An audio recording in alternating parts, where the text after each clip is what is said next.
Bonjour à toutes et à tous et bienvenue pour ce webinaire de lancement de la première édition du Baromètre national des risques professionnels d'Eming.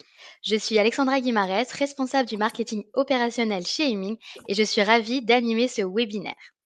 Ce webinaire de lancement durera 1 heure et nous prendrons à la fin 10 minutes à la fin de cette présentation pour répondre à l'ensemble de vos questions.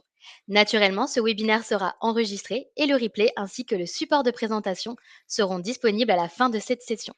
Nous vous encourageons à nous poser toutes vos questions pendant la durée du webinaire via le chat participant qui se trouve en haut à droite de la plateforme. À présent, je suis ravie d'accueillir et de vous présenter les experts qui vous dévoileront et vous présenteront la première édition de ce baromètre national. Virginie Brossier, chef de projet chez Eming. Bonjour Virginie. Bonjour, bonjour à toutes et à tous. Ravie de partager ce moment avec vous.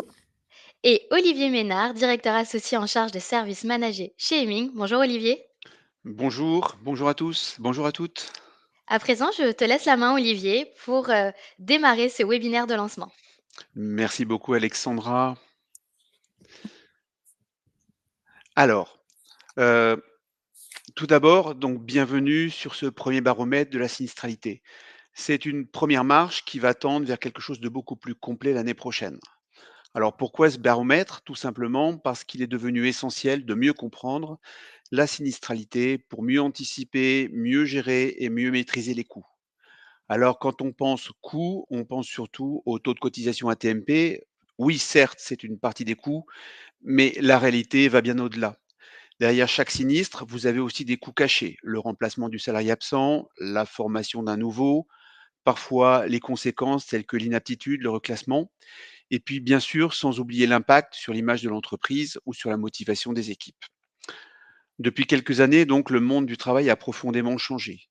On vit une vraie évolution démographique, on travaille plus longtemps, les jeunes générations arrivent avec d'autres attentes, d'autres priorités.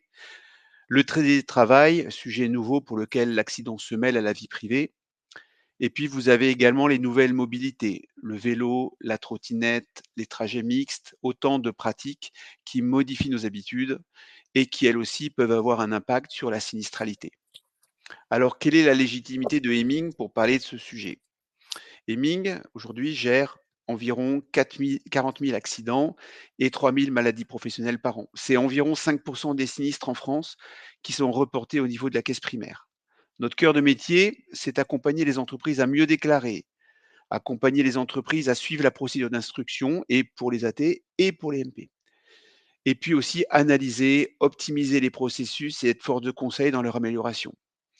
In fine, le but, c'est de permettre à nos clients de mieux maîtriser l'ensemble des coûts en lien avec la sinistralité et l'absence.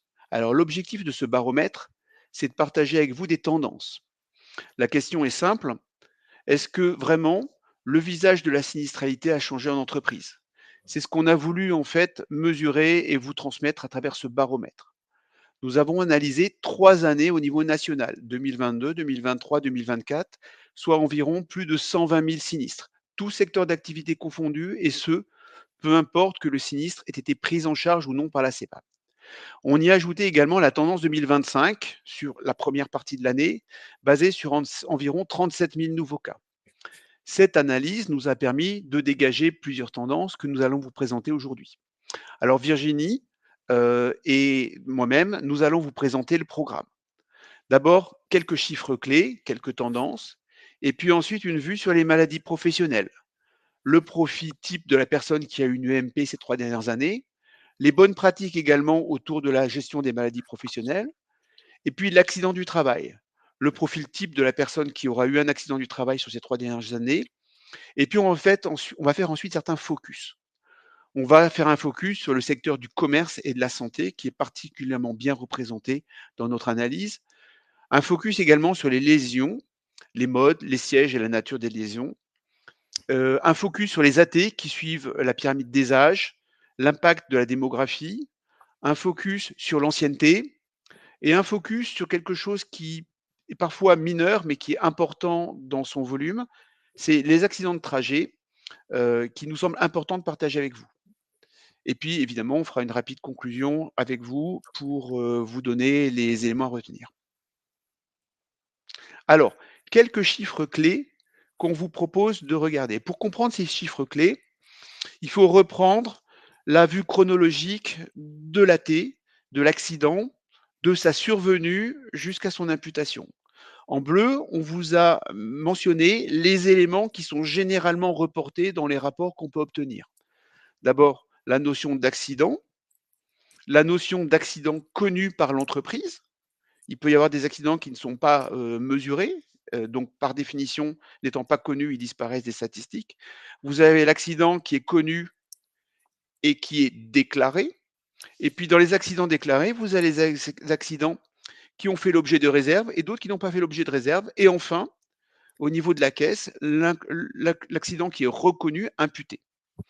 Et par opposition, vous avez un certain nombre d'éléments qui disparaissent des statistiques ou qui sont difficiles à appréhender, tels que la notion de presque accident, l'accident qui n'est pas connu de l'entreprise, les accidents bénins parce qu'ils sont intégrés dans une autre statistique, les accidents évidemment qui sont non déclarés, et puis les accidents qui ont été déclarés avec ou sans réserve et qui ne sont pas reconnus. Tout ça pour bien comprendre que les statistiques donnent lieu à deux types de chiffres. Les chiffres au niveau de l'assurance maladie, qui eux sont généralement font référence aux accidents qui sont imputés, et le baromètre Hemming qui contient une information un petit peu différente, principalement une vision statistique sur les accidents déclarés et sur ces accidents déclarés, ceux pour lesquels on aura une imputation. Voilà, notre objectif, c'était de camper ces éléments-là pour mieux comprendre des chiffres nationaux que je vous présente ici, qui sont les derniers chiffres connus de la CEPAM en 2023. Alors, on vous a représenté en 3 colonnes les accidents de travail, les accidents de trajet et les maladies professionnelles. Et vous vous rendez compte qu'on a à peu près, en France, en 2023, 772 000 accidents, 131 000 accidents de trajet et 125 000 maladies pro. Le tout pour un total d'environ 1 million. Donc 77% de ces sinistres sont des accidents du travail. Et par rapport à ces sinistres déclarés, vous avez un taux de décision, donc un taux de reconnaissance par la caisse qui est très différent. 93% pour les accidents du travail, 96% pour les accidents de trajet et seulement 64,6% pour les maladies professionnelles. On verra derrière que cette non-reconnaissance des maladies professionnelles est un élément très important de divergence des statistiques. Les chiffres Hemming analysés sont un petit peu différents. On a travaillé sur la base que Hemming manipule au quotidien. Et sur les années 2022 à 2024, environ 100 000 accidents du travail qui ont fait l'objet de statistiques. 15 000 accidents de trajet, 5 000 maladies pro, pour un total de 120 000. Et puis, on a fait également l'extrapolation sur 2025, puisqu'on a aujourd'hui les chiffres jusqu'au mois de juin 2025, pour un total de à peu près 40 000 sinistres en 2025. Voici, c'était des éléments qui étaient importants de représenter pour que vous mesuriez l'échantillon qui a été utilisé pour ce baromètre. Ce que je vous propose maintenant, c'est que Virginie vous présente un zoom sur les maladies professionnelles. À toi, Virginie. Merci beaucoup, Olivier. Alors, en visuel, à l'écran, le panorama de notre étude sur les maladies professionnelles avec le détail des chiffres par année. Alors, pour 2025, c'est bien ce que Olivier a dit, les données sont du 1er janvier au 30 juin et on les a projetées sur une année complète afin d'avoir une tendance. Donc, sans équivoque, nous voyons que les MP augmentent tous les ans. Les chiffres augmentent tous les ans et sur tous les sujets. Il y a une vraie alerte sur une tendance qui est inquiétante, c'est la croissance des maladies professionnelles et particulièrement celles liées à la santé mentale. Sur la période récente, donc 2022, 2023 et 2024, on voit qu'il y a une hausse en continu. Parmi cette hausse en continu sur ces maladies professionnelles, il y a aussi celles sur les troubles psychiques qui connaissent une croissance particulièrement marquée, car on voit qu'il y a 11% d'augmentation entre 2023 et 2024 pour les affections mentales. À noter que pour 2025, on projette encore une augmentation du nombre de maladies professionnelles et que c'est bien là que cette problématique est structurelle et ne semble pas se stabiliser. J'en dis pas plus parce qu'on reviendra un peu plus tard sur les maladies professionnelles de manière détaillée. Concernant les accidents du travail et les accidents de trajet, on constate deux dynamiques qui sont totalement opposées. Du côté des accidents du travail, donc sur notre panel sur la gauche de l'écran, la tendance est clairement à la baisse. En revanche, du côté des accidents de trajet sur la droite, c'est totalement l'inverse. On observe une hausse significative et continue. C'est cette divergence qui nous a interpellés parce qu'effectivement, alors qu'on progresse sur la sécurité en entreprise, les risques liés au trajet domicile-travail restent vraiment un angle mort et il devient vraiment urgent aujourd'hui d'ajuster le rétroviseur. Les chiffres parlent d'eux-mêmes. Ils parlent d'eux-mêmes parce que concernant les accidents du travail, on est bien sur une dynamique encourageante. On enregistre une baisse de près de 5% entre 2022 et 2024 et c'est aussi une tendance en 2025 qui se poursuit. Cette diminution, on peut dire qu'elle témoigne sans doute de l'impact positif des politiques de prévention qui ont été mises en place dans les entreprises et ce depuis plusieurs années. Par contre, il y a un vrai paradoxe. En effet, si les nombres d'accidents du travail diminuent, les accidents mortels, eux, sont en augmentation. Alors, petit aparté sur ce sujet, parce que les données que nous observons dans nos bases et dans nos statistiques sont plutôt sur une stabilisation. En revanche, les tendances nationales de la CNAM montrent une hausse préoccupante. Alors, nos données, elles ont un biais statistique sur notre échantillonnage parce qu'effectivement, nos clients sont quand même dans une démarche active de prévention et de gestion de la sinistralité. Il y a donc moins de sinistres mortels sur les chiffres. Mais par contre, au niveau national, on parle quand même de plus de 20 décès supplémentaires par an et au niveau national. Concernant les accidents de trajet, aujourd'hui, ça représente un enjeu majeur. L'explosion, elle est, on peut dire, spectaculaire. On est à plus 13,58% sur 22-24. Et c'est une hausse qu'on va expliquer notamment par les nouvelles mobilités en milieu urbain et périurbain, avec, comme disait Olivier en introduction, le développement des modes de déplacement doux, l'évolution des trajets donc domicile-travail et l'incrémentation du télétravail dans nos nouveaux modes de vie. Alors après, il y a quand même une bonne nouvelle. Parce que 2025 semble marquer quand même une stabilisation sur ces accidents de trajet. Et c'est peut-être aussi là le signe qu'il y a des actions de sensibilisation qui ont été mises en place et qui commencent à porter leurs fruits.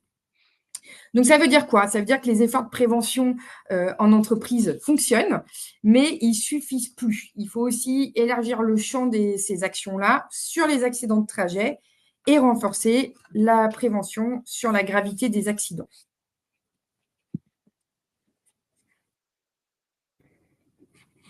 Alors, Virginie, peut-être que tu peux nous parler des maladies professionnelles maintenant?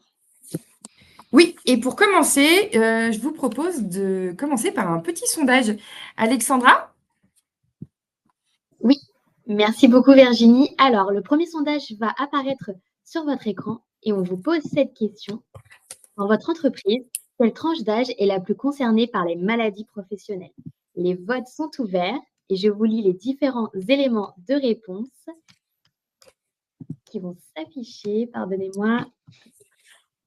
Alors, réponse A, la tranche d'âge supérieure ou égale à 30 ans. Réponse B, la tranche d'âge 31-40 ans. La réponse C, 41-50 ans. La réponse D, inférieure à 51 ans. Et la réponse E, je ne sais pas. On vous laisse quelques instants pour y répondre et nos experts commenteront ces résultats avec vous. Bon, une première tendance se dessine déjà, Virginie et Olivier. Donc, elle va être parlante. Ah, finalement, deux d'entre elles se dégagent. On vous laisse encore quelques instants pour y répondre. Très bien. Alors, il y a 2 ex-aequo pour l'instant. Donc, on l'enlève. Ah, c'est intéressant, c'est intéressant. Pour trancher.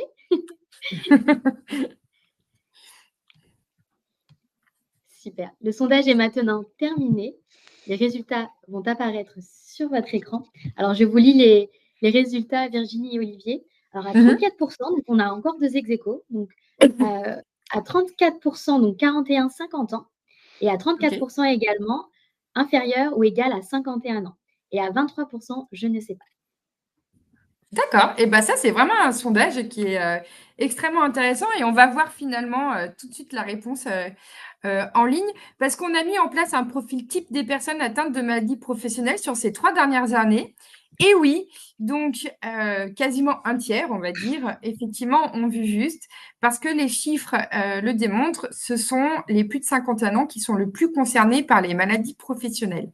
Alors, ça veut dire quoi? Ça veut dire que majoritairement, ces salariés expérimentés sont les plus concernés et c'est souvent effectivement les salariés qui ont accumulé des années d'exposition au risque, hein, finalement. Côté contrat, on est sur essentiellement des CDI et avec une ancienneté significative qui est ici, en tout cas, au moins 10 ans dans l'entreprise. Alors, ce n'est pas anodin parce que ça parle d'effets cumulatifs dans le temps. Et concernant les pathologies, on est sur deux informations. Donc, il y a, on va dire, une grande famille pour commencer, avec la personne qui a eu le plus de maladies professionnelles sur ces trois dernières années a d'abord eu une maladie en lien avec la santé physique, alors versus la santé mentale, hein, bien évidemment. Et à l'intérieur de cette santé physique, les types de maladies le plus fréquemment rencontrés sont les troubles musculo-squelettiques, c'est les fameux TMS. Alors oui, parce que ça représente aujourd'hui 80% des maladies professionnelles. On est encore vraiment sur cette typologie-là. Par contre, ça mérite un peu qu'on s'y attarde parce qu'aujourd'hui, je voulais faire le parallèle avec l'intelligence artificielle parce que c'est un outil de travail qui est vraiment émergent et qui transforme nos environnements professionnels. L'IA a un impact, on va dire, globalement positif sur la prévention et la détection des risques parce qu'elle permet aujourd'hui de réduire les tâches dangereuses, de faire de la surveillance intelligente et d'améliorer la reconnaissance des maladies. Mais elle génère aussi de nouveaux risques, comme par exemple l'augmentation du stress lié à la surcharge cognitive, quand on travaille sur des modèles complexes d'IA, sur de la pression psychologique via la surveillance excessive avec du monitoring de productivité, par exemple, ou des problèmes de sédentarité. Donc, c'est un sujet qui a observé sur les années à venir et on peut déjà s'interroger de savoir, par contre, si l'IA est aussi l'une des causes de l'augmentation des MP en lien avec la santé mentale. La question est totalement ouverte. Parce que oui, ce type de maladie en lien avec la santé mentale augmente, mais pourquoi? Alors, pour plein de raisons, pour plusieurs raisons, et on ne sera évidemment pas exhaustif dans nos propos aujourd'hui. C'est juste en mettre en avant quelques-uns. Il y a effectivement, en premier lieu, les risques psychosociaux en entreprise, bien évidemment, avec tout ce qu'on appelle surcharge de travail, stress chronique, pression de performance. Il y a d'ailleurs une étude IFOP de cette année, en 2025, qui révèle que 62% des salariés associent leur mal-être à une surcharge de travail. Il y a aussi, de manière plus générale, une mauvaise santé mentale. Là, c'est la GFIP, sur une étude de 2025 aussi, qui dit qu'un salarié sur 4 est en situation de mauvaise santé mentale en France. Ça fait un quart de la population salariale. Et on peut constater aussi des systèmes de soins, du coup, pour accompagner qui sont complètement sous tension. Il y a les centres médico-psychologiques qui font face vraiment à un afflux croissant avec des délais qui s'allongent. Et on peut constater la même chose sur la médecine du travail, où là, en 5 ans, on est passé de 4100 salariés par médecin du travail à 5500 salariés par médecin du travail cette année. Alors, le mal-être mental qui n'est pas pris en charge, qui n'est pas traité, ça peut mener à des arrêts de travail qui sont plus longs et parfois aussi à une incapacité permanente. Ça pèse lourd, ça peut vraiment peser lourd économiquement et humainement. Et si on a une détérioration continue de la santé mentale, cela peut nuire vraiment à la productivité, à l'engagement des équipes et créer vraiment un cercle vicieux sur l'absentéisme.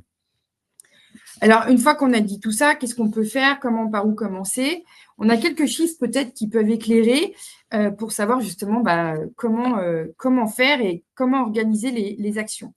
Aujourd'hui, la démographie, elle joue un rôle dans l'évolution des maladies professionnelles parce qu'effectivement, les carrières s'allongent, les salariés sont exposés plus longtemps au risque et ça augmente mécaniquement la probabilité de développer une pathologie professionnelle.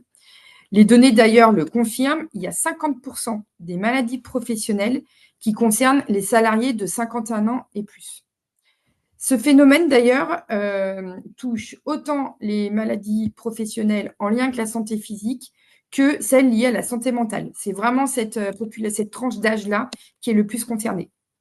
Du coup, c'est vraiment une population qui est particulièrement vulnérable et sur lesquelles on peut travailler en priorité.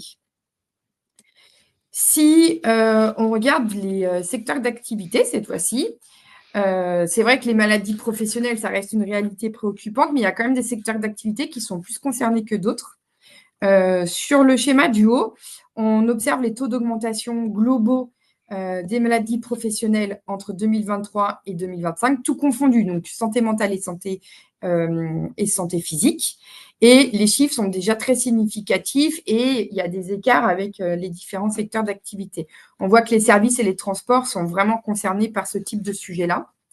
Et après, quand on zoome sur les MP qui sont sur la santé mentale, donc c'est le schéma à gauche, et celles sur la santé physique, ça c'est le schéma de droite.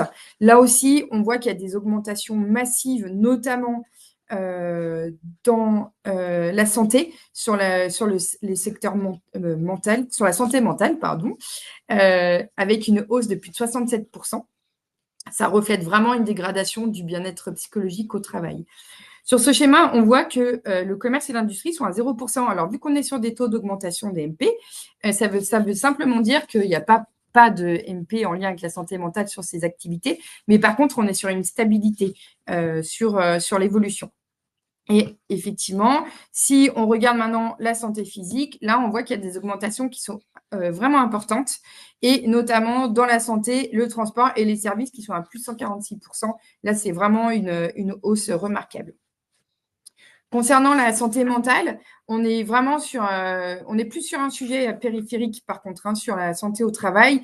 C'est vraiment un enjeu majeur et particulièrement donc sur le secteur du service et de la santé. Alors, c'est d'autant plus important ces chiffres parce que notre étude porte sur l'ensemble des sinistres, qu'ils soient pris en charge ou pas par la caisse. Et là, je vais reboucler avec ce qu'a dit Olivier en début de webinaire, parce qu'effectivement, les maladies professionnelles, il y a un taux de prise en charge en 2023 de la CPAM qui est de 65%. Donc, on a forcément des écarts avec les chiffres EMIG et les chiffres de la CNAM, parce que dans notre étude, sont pris en compte toutes les MP, c'est-à-dire celles qui sont déclarées et qui ne sont pas prises en charge, celles qui sont déclarées et qui sont prises en charge, et aussi dans nos statistiques, une MP bilatérale comme un canal carpien droit et gauche chez une même personne la même année, elle est comptabilisée 2 fois parce qu'il y a 2 numéros de dossier et 2 éventuelles imputations sur l'avis de compte employeur. Donc, c'est important et c'est pour ça qu'on peut aussi constater des écarts.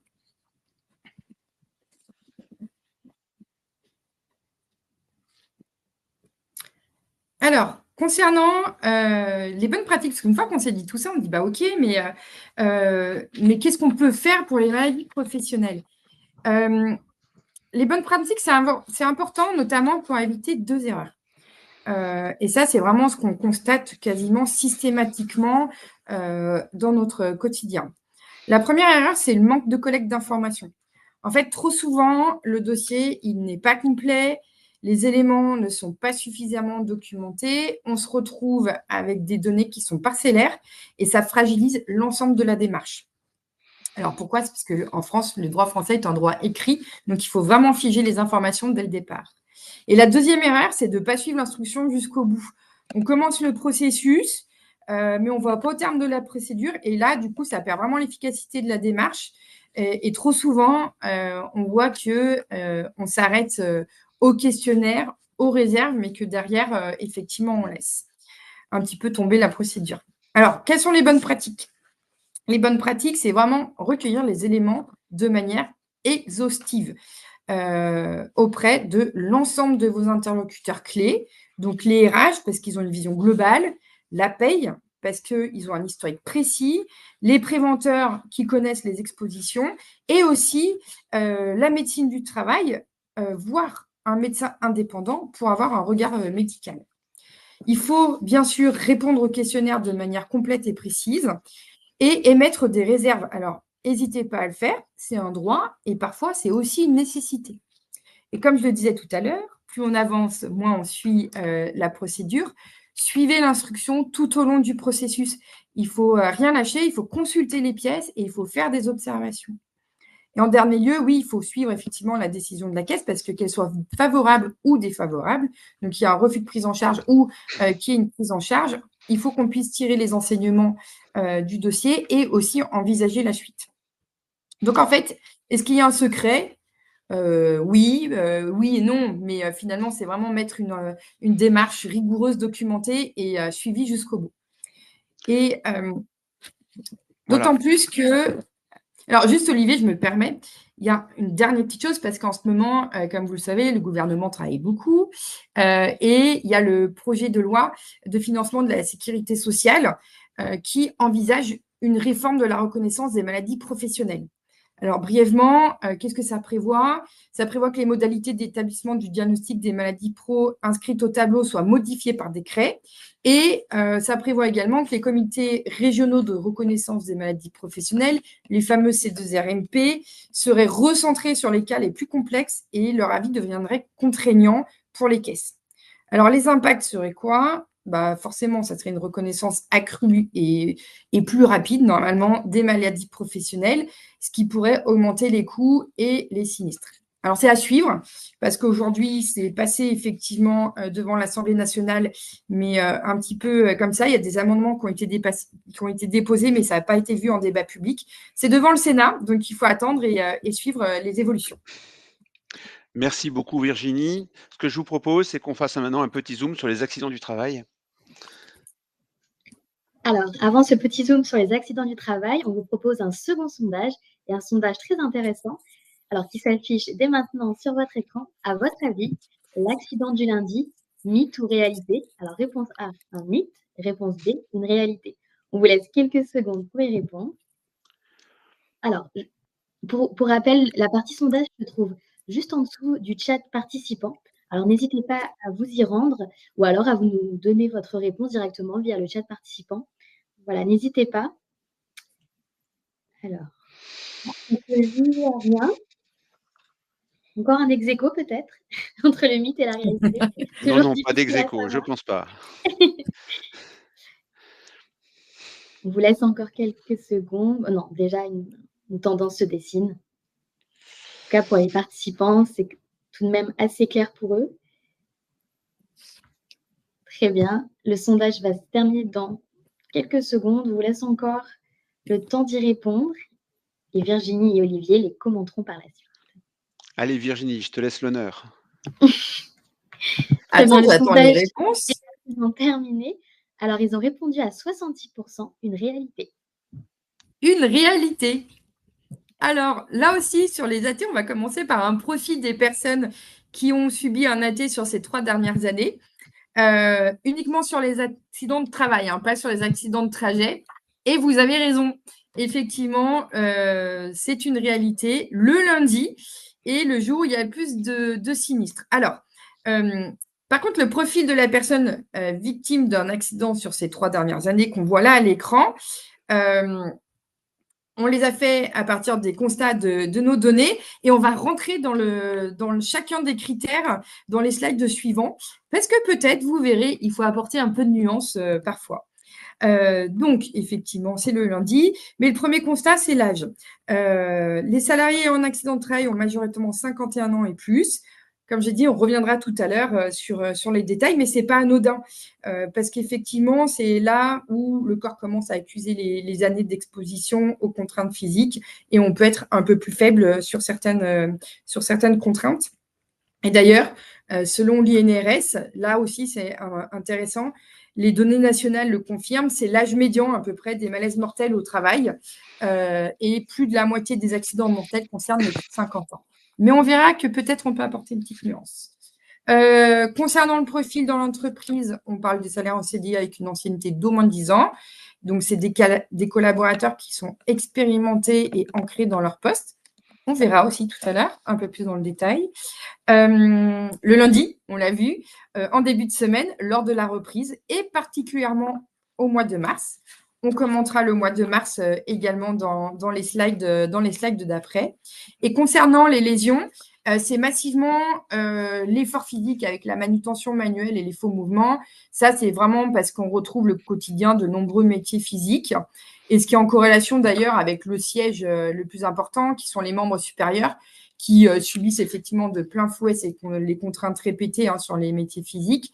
Et la nature, là on fera un petit focus aussi, très souvent c'est une douleur sans lésion visible, ce qui est finalement la caractéristique aussi de la manutention manuelle.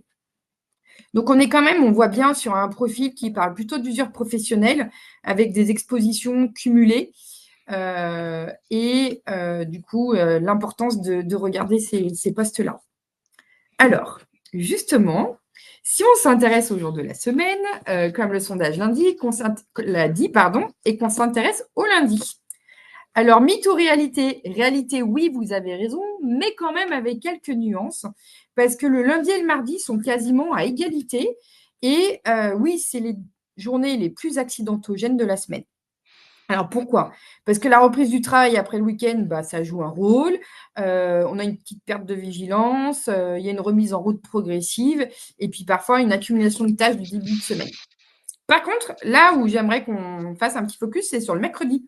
Parce qu'il arrive en 3e position, mais du coup, on peut vraiment analyser ce chiffre-là aussi avec précaution parce que statistiquement, le mercredi, il est encore plus élevé que le jeudi et le vendredi, mais c'est aussi un jour qui est moins travaillé. C'est un jour moins travaillé parce qu'il y a du temps partiel, parce qu'il y a le développement aussi du télétravail, donc les risques ne sont pas les mêmes. Donc finalement, rapporté au temps de travail réellement travaillé et au risque qui diffère un petit peu, finalement, le mercredi, il présente un risque particulièrement élevé. Après, on est sur le jeudi et le vendredi avec là, ça marque une décrue progressive.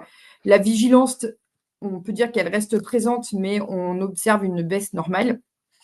Et après, concernant le week-end, on est sur des chiffres plus bas, mais par contre, là, le week-end, ça reflète vraiment certains secteurs d'activité spécifiques parce que tout le monde ne travaille pas le week-end. Ce qui est intéressant de noter aussi, c'est que sur 2025, on est sur exactement la même courbe, la même tendance est observée. Et du coup, c'est une bonne nouvelle. C'est une bonne nouvelle pourquoi? Parce que ça signifie finalement que les comportements sont plutôt prévisibles et que du coup, les actions peuvent être ciblées sur les moments critiques. Le lundi, mais pas que. Mais Virginie, ce qui veut Oui, dire aussi, c'est que c'est le vendredi qui est le jour faible, alors que c'est censé être un jour normal de travail. exactement. Voilà. Exactement, tu as parfaitement raison. Concernant la répartition des AT par mois, cette fois-ci, il y a 2 pics, c'est le mois de mars et le mois de juin. Et on voit que janvier suit de près. Alors, pourquoi le mois de mars est le mois le plus accidentogène? Il y a plusieurs explications, il y a plusieurs facteurs. Finalement, le mois de mars, c'est le printemps, c'est la reprise franche après l'hiver.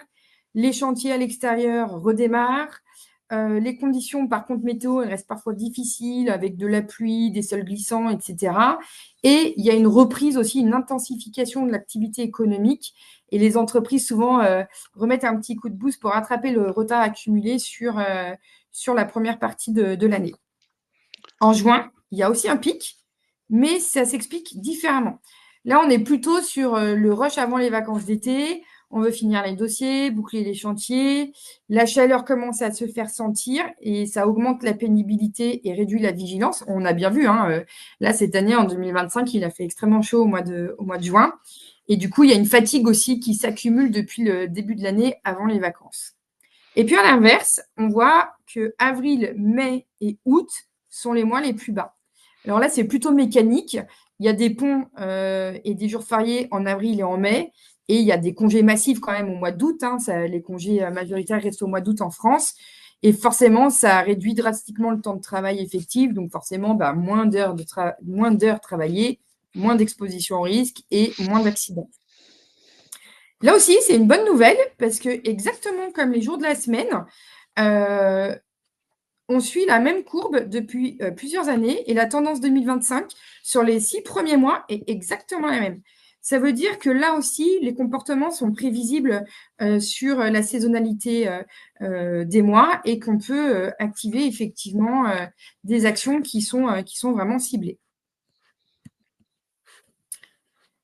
Si on regarde les secteurs, là, on a choisi de regarder 2 secteurs qui illustrent parfaitement la diversité quand même des trajectoires en matière d'accidentologie. Il y a le commerce et la santé. Alors, côté du secteur du commerce, on est sur une tendance encourageante parce qu'on est sur une diminution quand même significative qui s'inscrit dans la dynamique de la baisse générale du nombre d'accidents du travail, comme au niveau national. Et d'ailleurs, on peut dire que le commerce bénéficie des efforts de prévention, notamment sur la manutention manuelle qui reste la première cause des accidents. Par contre, on voit aussi qu'il y a plus 4% d'accidents de trajet. Donc, c'est vraiment un secteur d'activité qui suit les tendances nationales avec des accidents à la baisse et des accidents de trajet à la hausse. Par contre, à l'inverse, cette fois-ci, la santé. Là, alors, on suit bien aussi l'augmentation sur les trajets parce que ça explose vraiment. Alors, ça peut s'expliquer par les horaires décalés, par les gardes, les interventions à domicile, avec la multiplication des trajets qui ne s'effectuent pas toujours dans des conditions faciles. Et cette hausse aussi sur les accidents de travail, qui est plutôt l'exception qui confirme la règle, avec une augmentation de 8% des accidents de travail entre 2022 et 2024. Du coup, in fine, c'est vrai que chaque secteur a ses spécificités et nécessite quand même des actions qui soient ciblées et adaptées. Si on regarde les modes de lésion, c'est un indicateur qui est essentiel pour pouvoir comprendre comment surviennent les accidents finalement. Alors, le mode de lésion numéro 1, ça reste quand même sans surprise l'effort physique et la manutention. Mais il y a une bonne nouvelle, c'est que ce chiffre est en baisse et que signe quand même, on peut le dire, que les efforts de prévention fonctionnent et que les programmes de prévention sur TMS Pro portent leurs fruits. Le point de vigilance quand même, c'est l'augmentation des agressions et des accidents en lien avec des RPS entre 2022 et 2024. On voit qu'il y a plus de 12%. Et là, c'est vraiment des données qui sont quand même, on peut le dire, alarmantes. On va prendre l'exemple aussi de France Travail, où, selon leurs chiffres, plus 12% d'agressions en 2023, plus 82% depuis 2019. Les incivilités ont vraiment explosé de 17% en un an et les agressions verbales de 8%.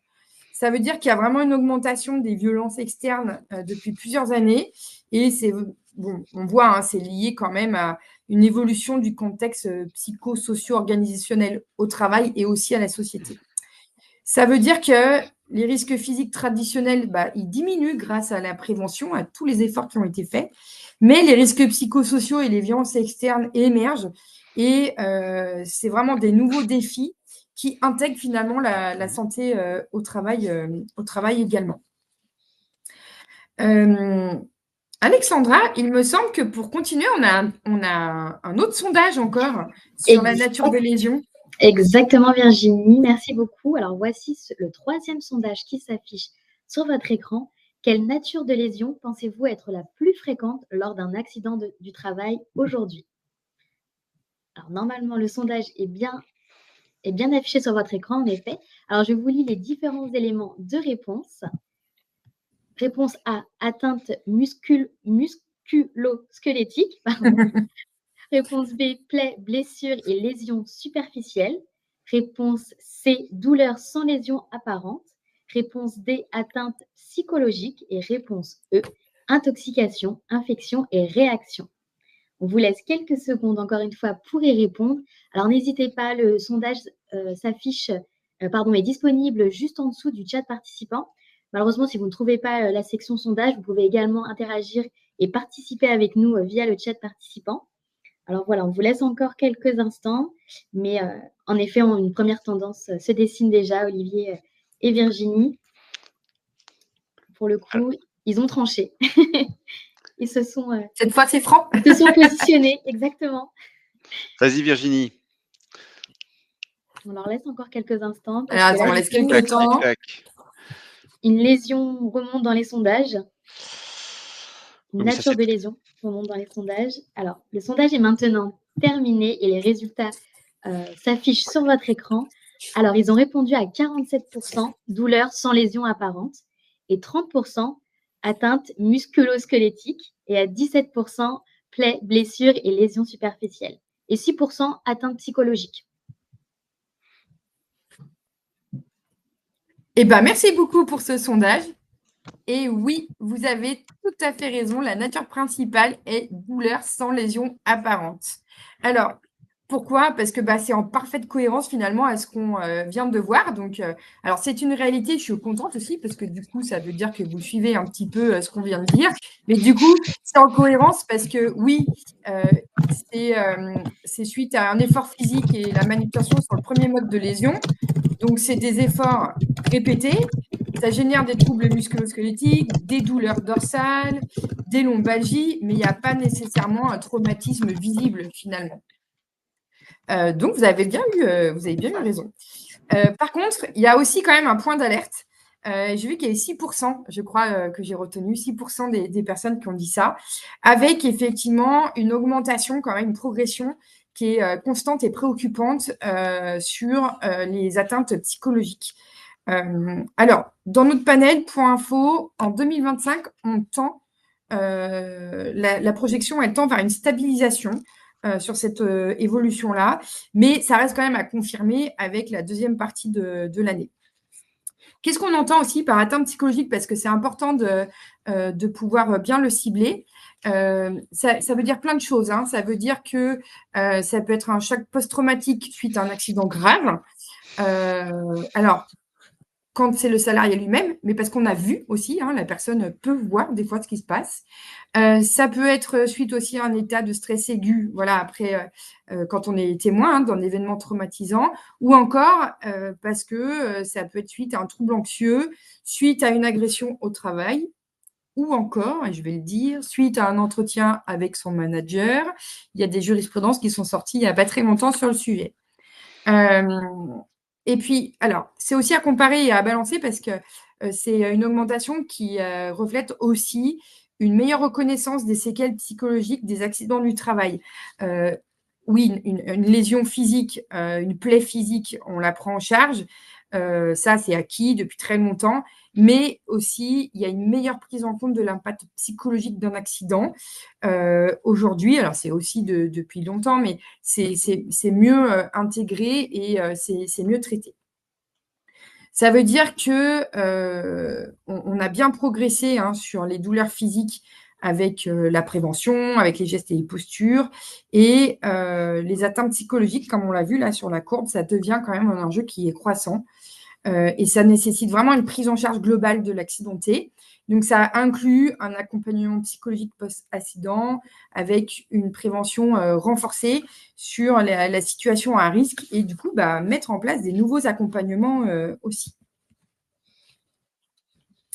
On revient à notre tranche d'âge. Tout à l'heure, on a parlé sur les maladies professionnelles. On en reparle aussi sur les accidents de travail parce que c'est là où il faut un petit peu nuancer. Tout à l'heure, sur le profil, on était sur les plus de 51 ans. Alors oui, parce que les chiffres, ce sont les données, les plus de 51 ans ressortent en premier, mais ils sont quand même suivis de près par les moins de 30 ans. C'est vraiment les deux tranches d'âge hein, qui ressortent, les moins de 30 ans et les plus de 51 ans. Et finalement, ce n'est pas un hasard.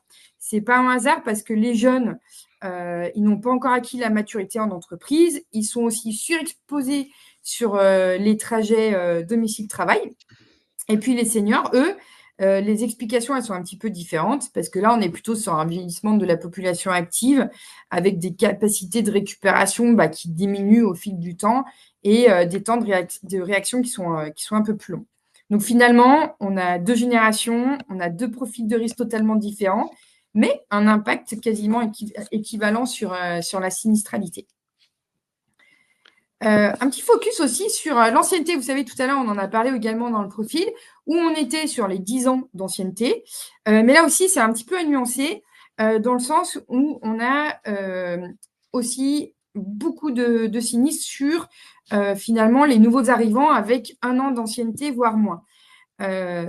Donc, c'est vraiment deux pics distincts avec les plus anciens dans l'entreprise qui finalement, malgré leur expérience, sont les plus exposés, et aussi les nouveaux arrivants, où là, finalement, c'est vraiment l'inexpérience qui crée une vulnérabilité, mais immédiate. Alors, c'est important, pourquoi? Parce que ça permet de cibler, finalement, avec, pour les nouveaux, un parcours d'intégration de sécurité renforcé et un accompagnement T1. Et puis, pour les anciens, avec une vigilance sur les facteurs d'usure professionnelle et sur l'adaptation des postes. J'aimerais bien qu'on croise ces 2 informations parce que je pense qu'on peut aussi déterminer un pic de risque, et qui permet justement de pouvoir vraiment, focuser sur ces actions à mener. Et là, finalement, en regardant ce slide, on arrive vraiment à mettre en tout cas à visualiser, des pics de risque où c'est vraiment des périodes critiques où la probabilité d'accident, elle est vraiment significativement plus élevée. Alors, il y a 2 fenêtres de vulnérabilité majeure, pardon. La première, c'est la première année d'ancienneté et notamment, sur les moins de 30 ans. Là, on est vraiment sur une période à très haut risque pour les accidents de travail comme pour les accidents de trajet d'ailleurs. On observe les volumes les plus importants sur cette tranche ici, et c'est normal, parce que finalement, c'est la période d'apprentissage, de découverte des risques et où les automatismes de sécurité ne sont pas encore installés.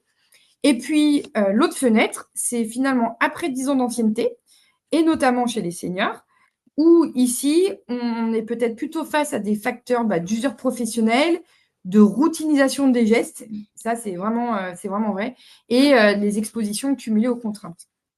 Par contre, c'est vrai qu'entre ces 2 pics, on est sur quelque chose de plutôt intermédiaire avec un niveau d'accident qui est plus faible, et c'est vraiment finalement les collaborateurs qui ont acquis de l'expérience, mais sans encore subir l'usure.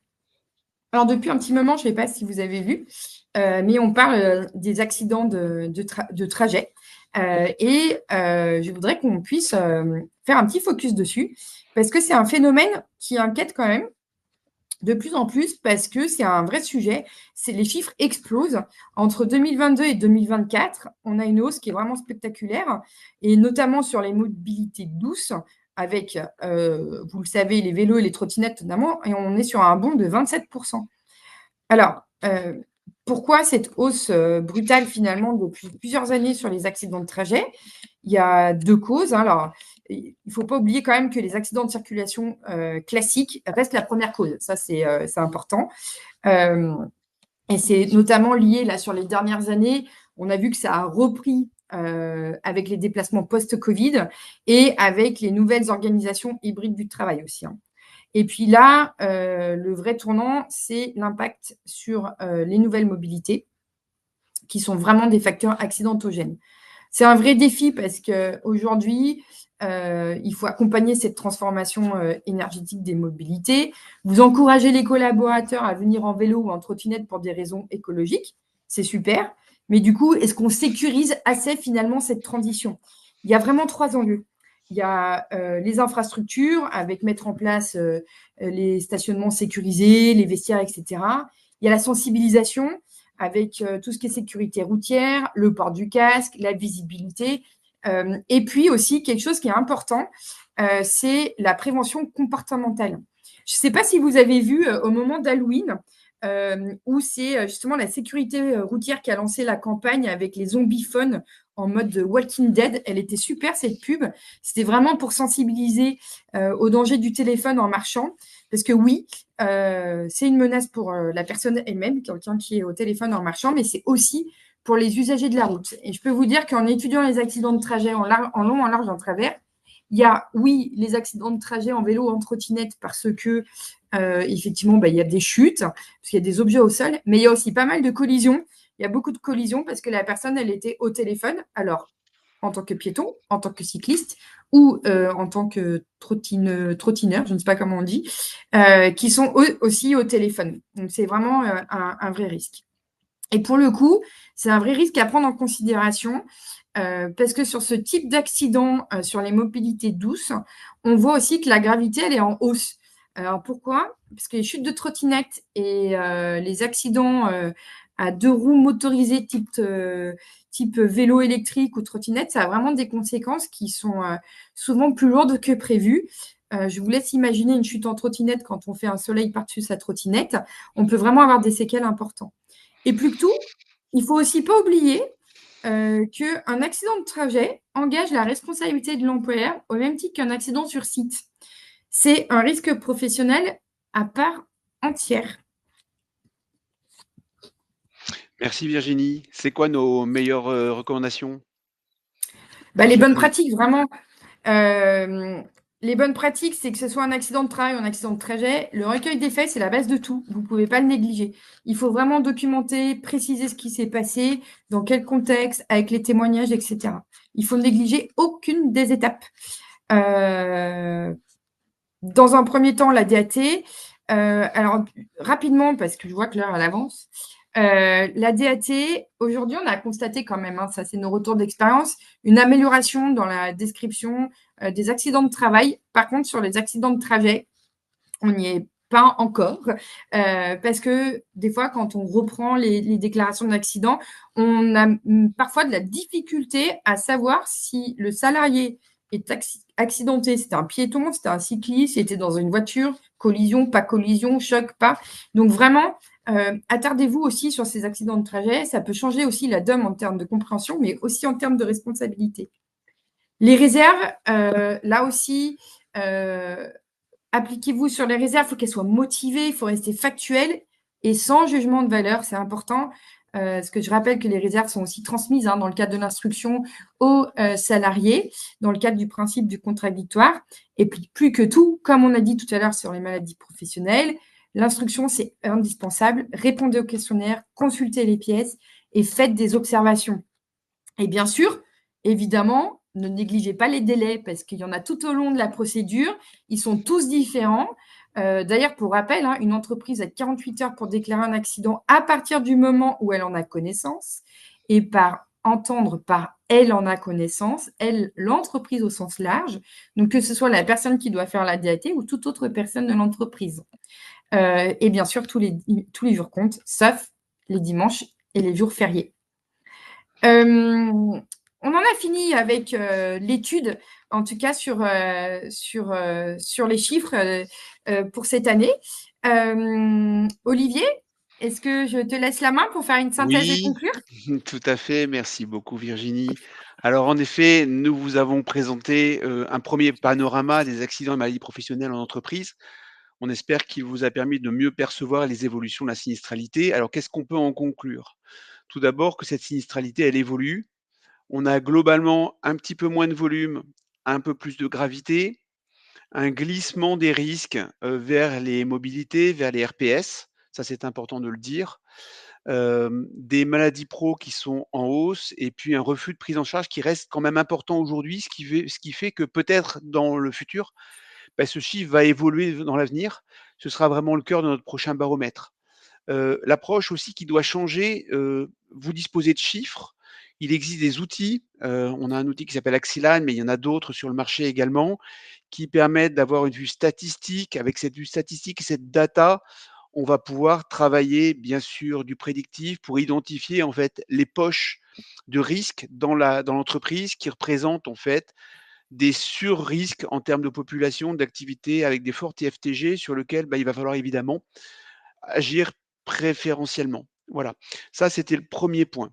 Le deuxième point, s'il était possible de réduire la sinistralité, certainement, en tout cas, on peut peut-être la contenir. Ce qu'on se rend compte, c'est qu'il faut travailler sur la gravité plutôt que sur le volume, d'une part, parce que les coûts sont sur la gravité, le temps la durée d'arrêt d'un collaborateur qui a eu un accident du travail fait augmenter de manière exponentielle le coût sur le compte employeur. Les nouvelles mobilités, on a vu des assurances qui font des systèmes de prévention sur ces nouvelles mobilités parce que ce sont des poches de risques importants. Les RPS, évidemment. Les TMS, c'est vraiment la maladie de demain avec le vieillissement de la population. Et puis adapter la politique de prévention au profil démographique. On sait que les jeunes sont une catégorie particulièrement compliquée à gérer avec des méthodes de prévention qui doivent être aussi adaptées.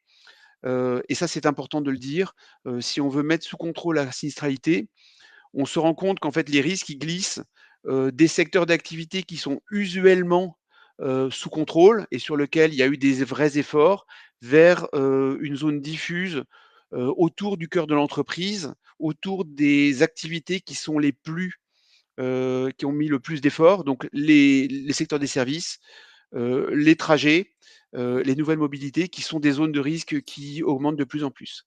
Voilà, je vous remercie. Je pense que c'était cette première présentation qui est close. J'espère que, évidemment, on a pu vous amener suffisamment d'informations, des informations pertinentes. On vous remercie bien sûr pour votre attention.